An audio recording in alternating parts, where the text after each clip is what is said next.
Here. This is the Fan Pub. We're live. I'm going to give my take. Al's given his take about the Zeke Elliott signing.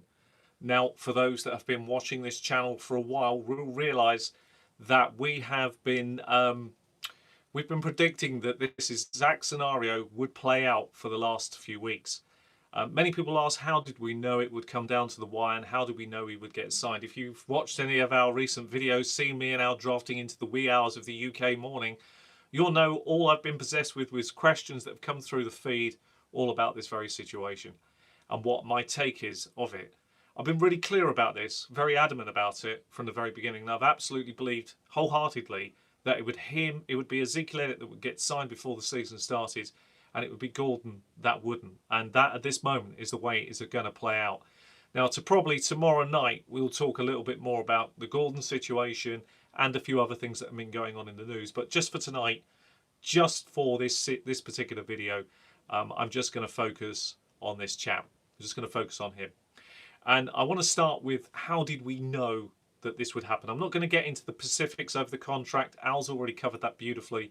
I just want to talk about Ezekiel Elliott and the natural fallout of this situation, and a few things to consider that very easy to forget in the height of the moment. Because obviously I'm excited, I'm delighted he signed, of course. I've got a share of him in a large league, and for those people that took the plunge and got him, you've been rewarded for your bold move, because it is a bold move. It's always a risk when it comes to taking a player like this. So are there things to consider? Well, of course there are, because the first thing to start off with, and it's the positive one, is how did we know? Well, there's been a shift in fantasy football. There's been a shift in the NFL. There's been a paradigm shift, and it starts with Andrew Luck. That has changed, and it should change most people's mindset as analysts. You have to really get into this. And there was a great series on the television many years ago, an ESPN series. I believe that's who wrote it. I might be wrong on that. But I know the series well, Playmakers. And in there, they use a very important line, and it says, playmakers don't use the rules. Now, this is particularly true now in the paradigm of what we live in, the modern NFL, the new NFL, the NFL that we come to love, the NFL that we adore effectively as fantasy enthusiasts and drafters and analysts, everything.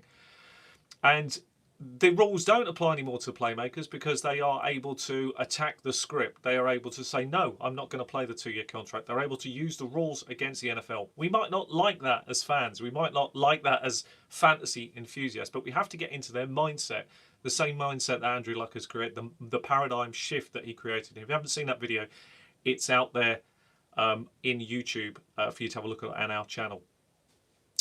And when you consider the situation, I believe that Dallas have known for a little while, actually, that Zeke, they've come to an agreement, and primarily it's this. I believe this. I may prove wrong, but I think this has been the case. That, let's be honest, the grind of the NFL starts the moment the players turn up at camp.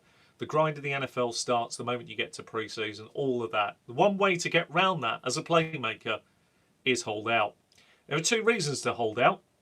The first one is because you genuinely want to improve your contract situation, which is what Zeke has done and wanted to do. And the second one is, and it's selfish, is you don't want to play the grind of the NFL. And I totally get that. He's a playmaker. He's shown what he is capable of since joining the league. Of course, the club can't openly say this. The club can't say, we're letting our playmaker sit out. So they have to look, it has to appear like a contract negotiation is going on. I don't think for 1 minute that this has been the case. I actually think this has been a bit of a game. At the end of the day, they're protecting their sales, because he's a big part of their sales. He's a big part of their future sales. He's been paid accordingly. He's reset the market. And the brilliant thing with the situation he's now gained himself is a fantastic resetting of the running back table, irrespective of what people think. And with the player bargaining agreements still to come and other things that will be discussed in the next year, this is still only the tip of the iceberg. So just get your mindset. If you've got any questions, of course, do shoot them over and I will answer them. I'm just going to focus on, I can see we've got some people watching on this video for the moment, but if you have questions at the end, of course, I'll answer them, as you know. So anyway, so the table, the paradigm has been shifted, and both sides have agreed that this is the safest compromise for both players. He doesn't get hurt. They don't lose their asset. They don't lose face. He gets his contract. Everybody's happy. The fans happy. It's a win-win for everybody, really. But there's always a ramification in fantasy, and it's very important, really important to understand the ramification. He hasn't practiced. Yes, he's in super top fit condition. So for people who've invested in Tony Pollard, do not chuck him on the waiver wire just yet. Do not get rid of him at all. If you're a Zeke owner, it's wise to, if that's the route you've gone, you've had to go down the route of of handcuffing the player because you've got Zeke and you want to handcuff Tony Pollard. That's fine. Okay, hold on to him. If you're a Zeke owner and somebody drops Tony Pollard, just add him onto your team. I'm not a fan, as Al will tell you, I'm not someone who likes cuffs. But this is a unique situation in fantasy that he's created right now because he's left it right up almost to the wire to sign. And there's a huge thing about soft tissue injuries, things that can happen when you go into a game. And you might notice if you read the small print of what's been said, that's leaked out about his, they've used a word about, basically it's about the count, 20 to 25. It's a snap count really is what they're saying. They ain't going to rush him in. So week 1, he's going to see a share on the field, probably I reckon about 50%, and Pollard will get about 50%. That's the reality of this situation. And Dallas are wise to do that because they need to get Zeke back. Now, he's not going to be long at this. This is not going to last, but they have to be sensible. And if the game was on the line, which it probably won't be, sorry, Giants fans, it probably won't be, then maybe he plays longer. So I think we may see him only on the field for maybe half the game. If they're really leading very well, he may not be on for too long. It's just to get the body back up to speed. And that is completely sensible. There is a big risk not having practice, not having been in pads, not everything else. Although he can practice, you cannot reproduce even a little snapshot of the preseason, a snapshot of the grind that is in the NFL. So there's swings and roundabouts, and that's where this video is going. I'm just going to check if there's any messages that have come through. I may have missed them in my talking. I'm just going to see if anything's there. There doesn't appear to be, but if anybody does have one, by all means do send it over. I'll do everything I can to answer it. So there we are. So the snapshot is fairly simple as it stands. Zeke's got paid. Those are the repercussions of what we have to consider as owners. If anybody drops Pollard in the next few weeks and gives up on him because Zeke is obviously clearly back, if you're worried, then do pick him up. There is a chance that because of the non-practice, there's a ramification. That's why they're going to take it a little bit easy now with their new asset, and he'll be treated like the superstar that he is. And now he's really at Dallas for the rest of his NFL career, and he has flipped the switch before the player negotiation. So fantastic.